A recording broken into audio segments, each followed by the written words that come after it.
Browns back at it. It is Ravens week. They go to Baltimore on Sunday, and let's start here. It, of course, marks Joe Flacco's return to Baltimore for the first time. He has played the Ravens before, but he has never been back to Baltimore since they moved on from him and chose Lamar Jackson to be their franchise quarterback. So, Mary Kay, that's really kind of the overarching storyline, how he's going to be received, how he's going to respond.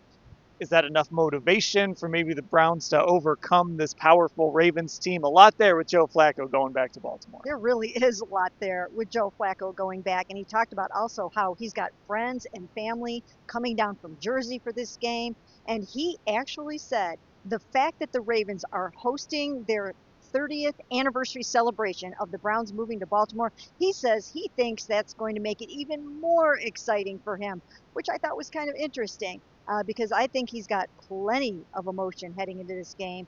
And I don't even think he realizes yet how emotional this is going to be for him. It's different to play the Ravens when you're in New York, but to go back to Baltimore, where he played for 11 seasons, took them to the playoffs 6 times, 3 AFC championship games, a Super Bowl MVP, and to go back there, I think it's going to be huge for him, and I can't wait.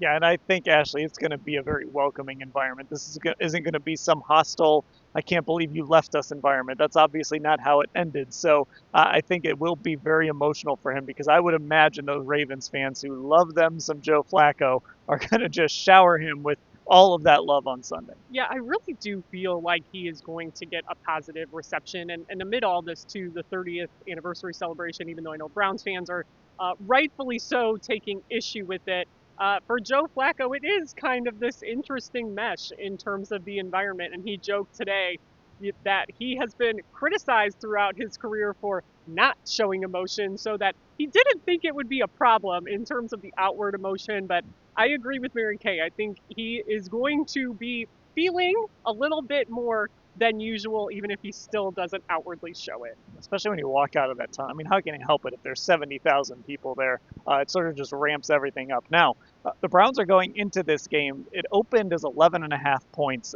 They were underdogs. I believe it's around 10.5 points now. It's been moving a little bit. But Mary Kay, a couple players, I know you asked them about that today. Denzel Ward, Jerry Jeudy, they both used the same word, disrespect.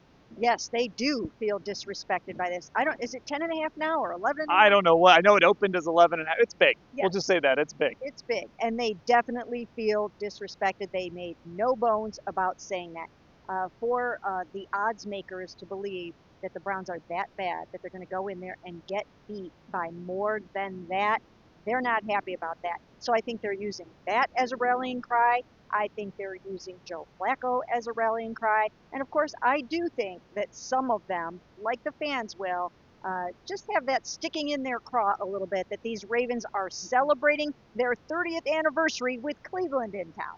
Yeah, I mean, look, no one has said to us, I didn't realize that was happening. So obviously it has been mentioned to them to some degree. But Ashley, look, I mean, a 10.5 point, whatever it is, 10.5, 11.5, whatever it is, it's the biggest one on the board right now. That's a significant number in the NFL, especially this early in the season. It's telling you how people outside of Cleveland are viewing this football team. Yeah, so many of these games are really within a score or come down to one score. So I think it's always jarring to see them be an underdog by that many points. I think it only happened even one time last year, or maybe a couple of times. It doesn't happen often because these games are often so close. And yeah, I don't blame them for feeling a little disrespected. You know, obviously you lost. Obviously the Ravens looked really good in their Sunday night game, but I think some of the things you saw the Browns do, it's shocking for that to be the number that they are currently with right now. Okay, now some news on Quinshon Judkins. He was not here today.